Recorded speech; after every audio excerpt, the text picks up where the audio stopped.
دیکھیے انسان دو طرح کے کم سے کم نظر آتے ہیں، دو طرح کے انسان معاشرے میں رہتے ہیں، ایک اثر پذیر اور ایک اثر گزار۔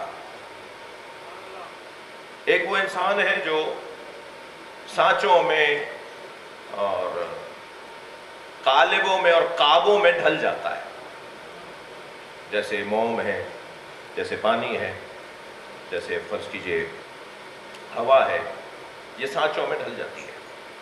یہ جس کو کہہ لیجئے کہ خوابوں میں قالبوں میں ڈھل جاتی ہے، قالب میں ڈھل جاتے ہیں آپ۔ بسم اللہ جی، یہ کچھ تو ایسے ہوتے ہیں جو ماحول میں رنگ رہے ہوتے ہیں، ماحول کا رنگ اپنے اوپر لے رہے ہوتے ہیں، بسم اللہ۔ اور کچھ لوگ پتھر کی طرح، فولاد کی طرح، لوہے کی طرح ہوتے ہیں کہ کوئی انہیں موڑ نہیں پاتا، کوئی انہیں متاثر نہیں کر پاتا۔ توجہ ہے میرے ساتھ؟ وہ جو اثر گزار لوگ ہوتے ہیں وہ یوں ہی اثر گزار نہیں ہوتے، اور وہ جو اثر پذیر ہوتے ہیں وہ یوں ہی اثر پذیر نہیں ہوتے۔ ان دونوں میں ایک علت کم سے کم ہوتی ہے۔ توجہ میرے ساتھ ہے؟ ایک وزن ایک ساتھ بیٹھے گا تو یہ بیلنس تو بگڑے گا نا۔ آپ بھی ادھر آ جائیے۔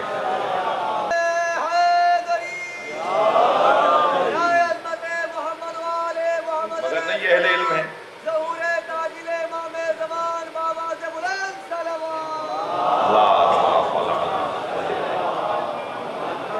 ان میں سے بعض دوستوں تفاسیر پہلے سے پڑھ کر آتے ہیں اور اپنے ساتھ موبائل میں تفاسیر ان نکات کو پہلے لے کر آتے ہیں۔ جب ہم بیان کر رہے ہوتے ہیں تو یہ دیکھ بھی رہے ہوتے ہیں کہ یہ سچ بول رہا ہے یا غلط بول رہا ہے۔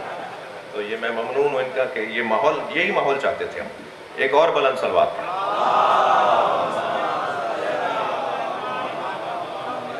جی، جو میں عرض کر رہا تھا کہ حضرت یوسف علیہ السلام اور حضرت یوسف علیہ السلام سے ہٹ کر جو لوگ تھے ان میں کیا فرق تھا، اور ہمارے ماحول میں، ہمارے معاشرے میں آج بھی کچھ ایسا ہی ہے۔ کچھ لوگ ہوتے ہیں اثر گزار، کچھ لوگ ہوتے ہیں ڈاکٹر صاحب اثر پذیر۔ اثر پذیر وہ لوگ ہوتے ہیں کہ جو ماحول کے رنگ میں رنگ جاتے ہیں، جو حالات کا رونا روتے ہیں، جو حالات سے متاثر ہو جاتے ہیں، جو روزانہ رنگ بدلتے ہیں، جو روزانہ ڈھنگ بدلتے ہیں، جو روزانہ در بدلتے ہیں، جو روزانہ عقیدہ بدلتے ہیں، جو روزانہ نظریہ بدلتے ہیں، جو سوکھے پتوں کی طرح ہوتے ہیں کہ آج یہاں ہے تو کل وہاں جا پڑتے ہیں، ہوا رخ بدلتی ہے تو یہاں آ پڑتے ہیں، یہ وہ لوگ ہیں جو اثر پذیر ہیں۔ اور کچھ لوگ ہوتے ہیں جو اثر گزار ہوتے ہیں، وہ جبل راسخ کی طرح ہوتے ہیں، وہ جمے ہوئے گڑے ہوئے پہاڑ کی طرح ہوتے ہیں۔ المؤمنوں کا جبل راسخ، مومن ایک جمے گڑے ہوئے پہاڑ کی طرح ہوتا ہے، وہ حالات کا اثر نہیں لیتا۔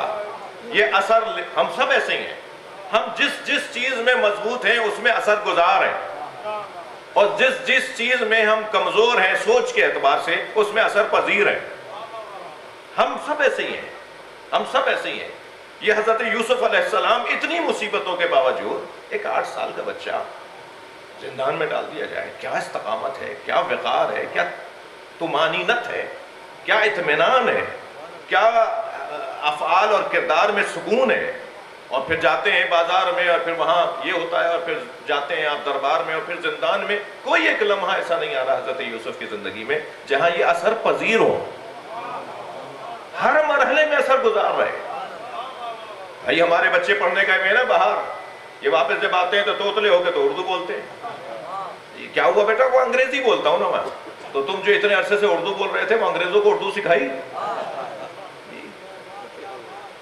میں یہ نہیں کہہ رہا کہ وہ نہیں سیکھو، ہر زبان اہل بیت کا چاہنے والا یہ ہو ہی نہیں سکتا جو زبان کا مخالف۔ اہل بیت کا چاہنے والا کسی زبان کا مخالف نہیں ہو سکتا، اس لیے کہ اہل بیت وہ ہیں جنہیں دنیا کی ساری زبانیں آتی ہیں، اس لیے ہم زبان کے مخالف ہونے کی بات نہیں ہو رہی۔ اچھا، جب یہ واپس آتا ہے تو اس کا حلیہ، اس کا انداز، اس کا طریقہ، مولانا قبلہ جو ہے وہ زیادہ اس چیز کو محسوس کرتے ہیں ان ممالک کے اندر۔ علامہ اقبال بھی تو گئے تھے پڑھنے، انہیں تو میونخ یونیورسٹی سے پڑھ لینے کے بعد اور زیادہ نظریات سے خالی ہو جانا چاہیے تھا۔ اقبال تو اور زیادہ انقلابی ہو گئے، اور واپس آنے کے بعد اقبال اپنی مضبوطی 2 مصروں میں بیان کرتے ہیں۔ خیرہ نہ کر سکا مجھے جلوے دانش فرنگ، توجہ ہے آپ کی. یہ یورپ کی چمک مجھے متاثر نہیں کر پائی. میری آنکھیں پھٹی کی پھٹی نہیں رہ گئیں. میری آنکھیں جو ہے وہ چندیاں نہیں رہی تھیں. خیرہ نہ کر سکا مجھے جلوے دانش فرنگ. سرما ہے میری آنکھ کا خاک مدینہ و نجف.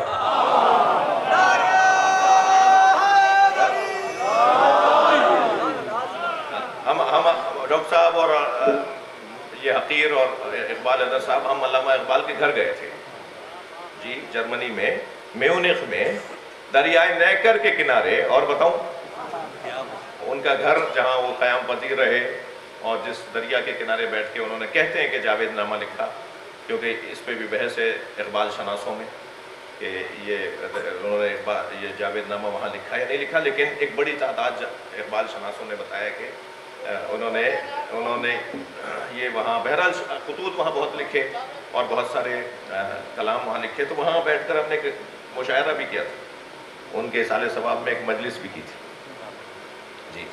تو وہ کیوں ایسا ایک آدمی کیوں متاثر نہیں ہو رہا؟ اس لیے کہ وہ کہہ رہے ہیں کہ میں کیسے متاثر ہو جاؤں جس کے پاس محمد اور علی ہوں, جن کے پاس جناب زہرا. وہ کسی لیڈی سے متاثر نہیں ہوتے, وہ کسی مسٹر سے متاثر نہیں ہوتے. مضبوطی